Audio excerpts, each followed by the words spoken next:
Oxymercuration and demercuration reaction का सबसे small और सबसे शॉर्टकट मेथड हम इस वीडियो में सीखेंगे।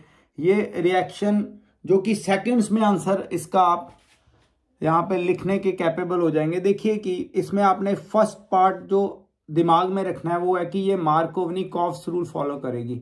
मार्कोवनी-कॉफ्स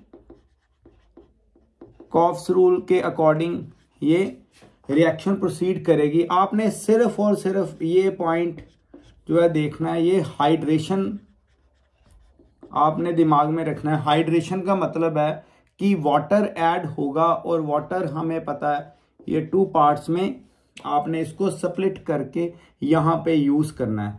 और देखिए किस तरह से ये रिएक्शन प्रोसीड करेगी।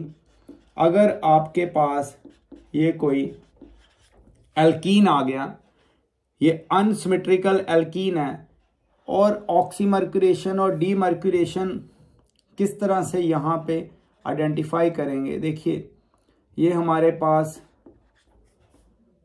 मर्क्यूरी का एसीटेट फॉर्म आएगा विद वाटर और सोडियम बोरोहाइड्राइड हाइड्रोक्सल आयन के साथ। ये आपने एक बार आइडेंटिफाई कर लिया तो बड़ा ही सिंपल मैनर से आप इसका आंसर प्रेडिक्ट कर सकेंगे। देखिए आपने करना क्या है, डबली बॉन्डेड कार्बन्स की हायर डिग्री देखनी है। अगर हम यहाँ पे देखें, इस कार्बन के साथ डायरेक्टली ये कार्बन लगा हुआ है।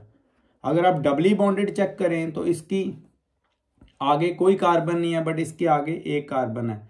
तो इन दोनों डबली बॉन्डेड कार्बन्स की हायर डिग्री किसकी है, ये वाले कार्बन की। ओके, तो आपने किस तरह से प्रोसीड करना है, जो नेगेटिव पार्ट है वो हमेशा हायर डिग्री वाले कार्बन के ऊपर अटैक कर जाएगा। जैसे यहाँ पे ये हाइड्रोक्सल आयन है, हाइड्रोक्सल आयन यहाँ पे अटैक करेगा और ये इधर। और दूसरी तरह से आप सोच सकते हो नेगेटिव वहां गया, यहाँ पे हाइड्रोजन कम है डबल बॉन्ड वाले कार्बन पे, तो ये मार्कोवनी-कॉफ्स रूल है। अगर आपने थ्योरेटिकली इसको एक्सप्लेन करना है तो आपने ये लिखना है कि ये मार्कोवनी-कॉफ्स रूल फॉलो करेगा और हाइड्रेशन के विद रिस्पेक्ट टू इसका आंसर लिखना है। अब इसका जो प्रोडक्ट आएगा वो आएगा कुछ इस तरह से। आप देखिए ये हमारे पास आंसर आ गया, ये आ गया प्रोप एन 2-OL।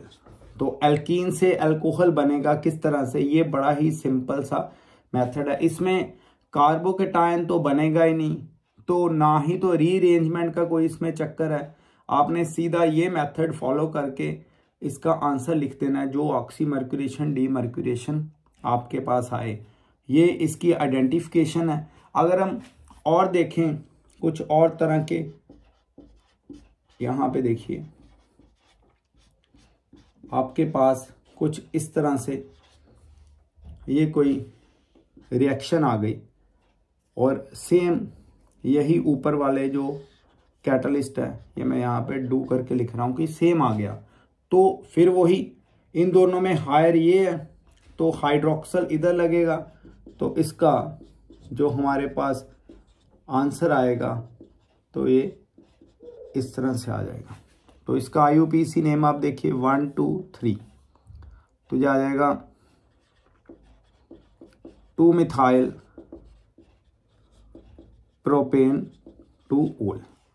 तो इस तरह से आपने ऑक्सीमर्क्यूरेशन और डीमर्क्यूरेशन का बड़ा ही सिंपल ट्रिक यहाँ पे आपने दिमाग में रखना है कि हायर डिग्री वाला डबली बॉन्डेड कार्बन है वहाँ पे आपने हाइड्रोक्सल लगा देना है। Thank you.